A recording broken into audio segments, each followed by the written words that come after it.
कोहिनूर हीरा दुनिया के सबसे मशहूर जवाहरात में से एक है। इसका नाम फारसी में रोशनी का पहाड़ होता है। ये हीरा अपने साइज और चमक के लिए जाना जाता है। इसकी एक लंबी और दिलचस्प कहानी है जो सदियों पहले भारत में शुरू हुई थी। कोहिनूर को बादशाहों ने सराहा है और देशों ने इसके लिए लड़ाइयां लड़ी हैं। आज यह एक सांस्कृतिक और राजनीतिक बहस के केंद्र में है। भारत इस हीरे को अपना बताता है और ब्रिटेन से इसे वापस करने की मांग करता है। कोहिनूर का इतिहास भारत की कहानी से जुड़ा हुआ है। इसने साम्राज्यों का उत्थान और पतन, अपार धन और विनाशकारी संघर्ष के दौर देखे हैं। हीरे का सफर उपनिवेशवाद और उसकी विरासत की जटिलताओं को दर्शाता है। इसके मालिकाना हक पर बहस सांस्कृतिक विरासत और ऐतिहासिक अन्याय के बारे में महत्वपूर्ण सवाल उठाती है। कोहिनूर की कहानी सिर्फ एक कीमती पत्थर की नहीं है। यह शक्ति, पहचान और वर्तमान पर अतीत के स्थायी प्रभाव के बारे में है।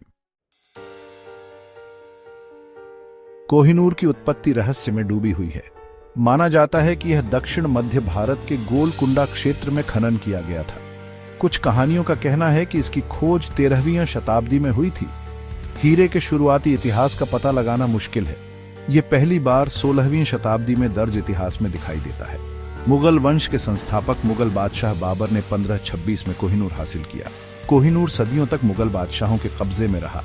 इसने मयूर सिंहासन को सुशोभित किया, जिसे 17वीं शताब्दी में बादशाह शाहजहां ने बनवाया था। यह शानदार सिंहासन मुगल शक्ति और वैभव का प्रतीक था। कोहिनूर को बाद में फारसी शासक नादिर शाह ने 1739 में ले लिया, जब उसने दिल्ली पर आक्रमण किया और लूटपाट की।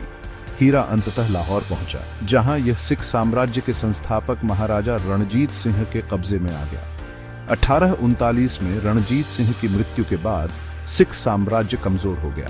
ब्रिटिश ईस्ट इंडिया कंपनी ने स्थिति का फायदा उठाया और 1849 में पंजाब पर कब्जा कर लिया। 1849 में हस्ताक्षरित लाहौर की संधि ने आधिकारिक तौर पर कोहिनूर हीरे को ब्रिटिश ताज में स्थानांतरित कर दिया। सिख सिंहासन के उत्तराधिकारी 10 वर्षीय महाराजा दलीप सिंह को हीरा छोड़ने के लिए मजबूर किया गया था।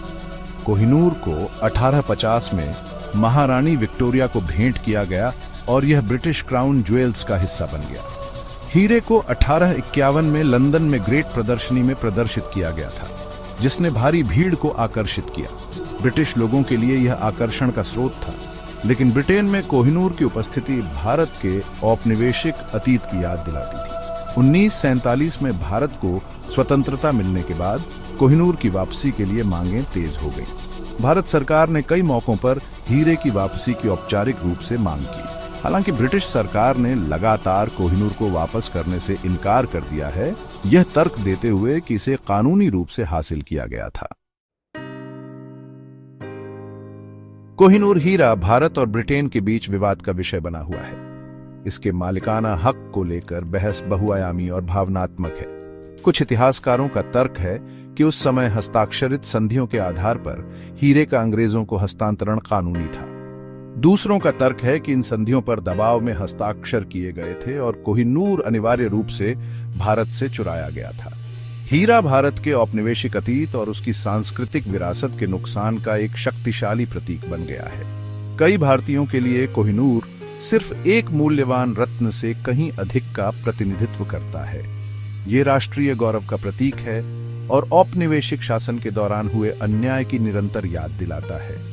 कोहिनूर के मालिकाना हक पर बहस जल्द ही सुलझने की संभावना नहीं है।